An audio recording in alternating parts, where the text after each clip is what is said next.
Good afternoon, everyone, and thank you for coming again. My name is Spruill. I'm the Chief of Police for the Athens, Clarke County Police Department.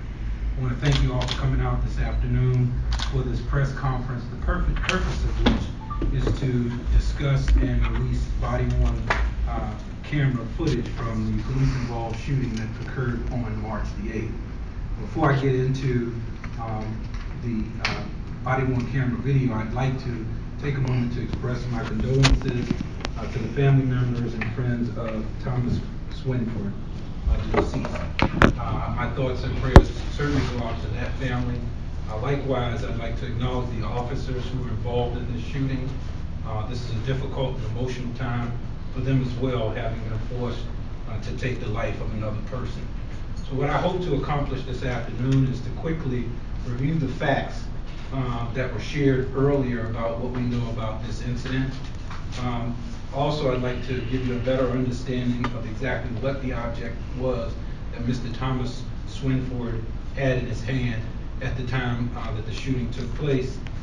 We will review and discuss the body-worn video footage that I plan to release today, and I do want to point out that it's not all the body-worn camera footage that we had. When this incident took place, it occurred after about a 20-minute standoff, so we had 15 or more officers that were on the scene, all of whom were recording with body-worn camera footage. It wouldn't be possible for us to review all of that footage or prudent for us to release all of it at this time. What you're going to see today is a compilation of a few of the various body-worn camera videos that is intended to give you a better understanding of exactly what was occurring at the time that the shooting took place.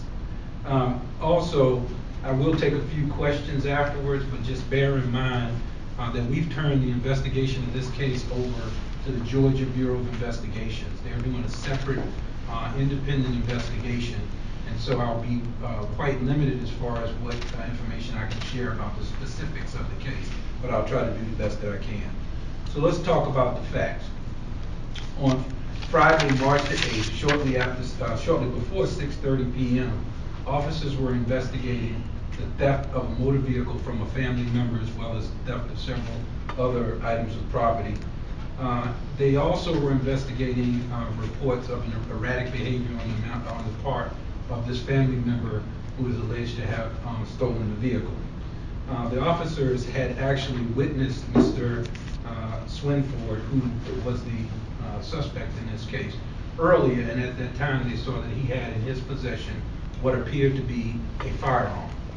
At that time, however, they were unaware of Mr. Swinford's criminal record, and they did not know at that time that he was a convicted felon. So as they left the residence at that point, and as their investigation continued, they learned the fact that Mr. Swinford was in fact a convicted felon, and therefore the possession of a firearm by a convicted felon would be a crime.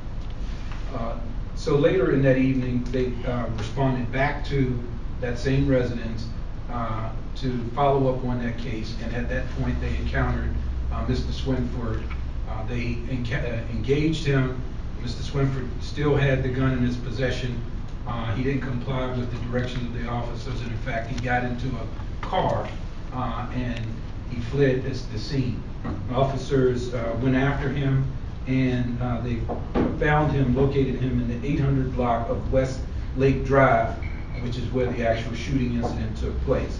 When the officers arrived at that location and encountered Mr. Swinford, Mr. Swinford got out of his vehicle with the firearm in his hand, and a tense 20-minute standoff ensued between the police and this individual.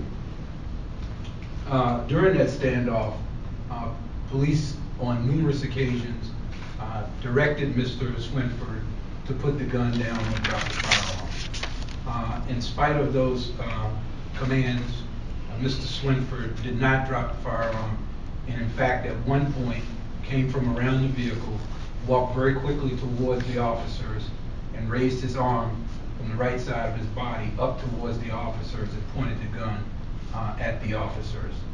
Multiple officers that were on scene at this point feared for their lives, and in response they discharged their weapons at Mr. Swinford. Mr. Swinford was struck, he fell to the ground. Officers subsequently approached him, was able to remove the gun away from him.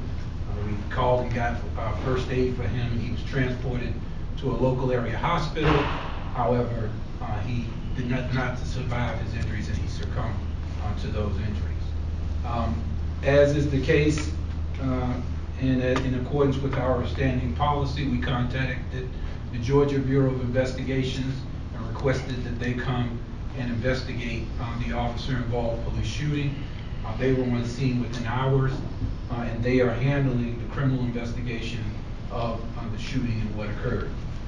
Also, in accordance with our policy, the officers that were involved in the shooting, and there were 7 of them, their names have been previously released, they have been placed on administrative leave pending the preliminary review of the facts in that case. So those are the facts as we reported up until this point. Now I'd like to spend a little bit of time talking about the object that Mr. Swinford had in his hand at the time of this encounter and what he pointed at our officers.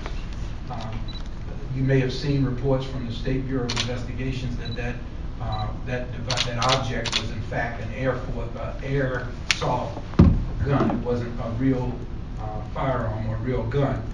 But you've seen on our display since we began the actual object that Mr. Swinford had in his hand at the time of this encounter. And you be the judge of it for yourself, whether you feel that a trained law enforcement officer or a lay person would be able to distinguish that as not being a gun, or whether in fact it's reasonable for the officer to believe that that was an actual gun.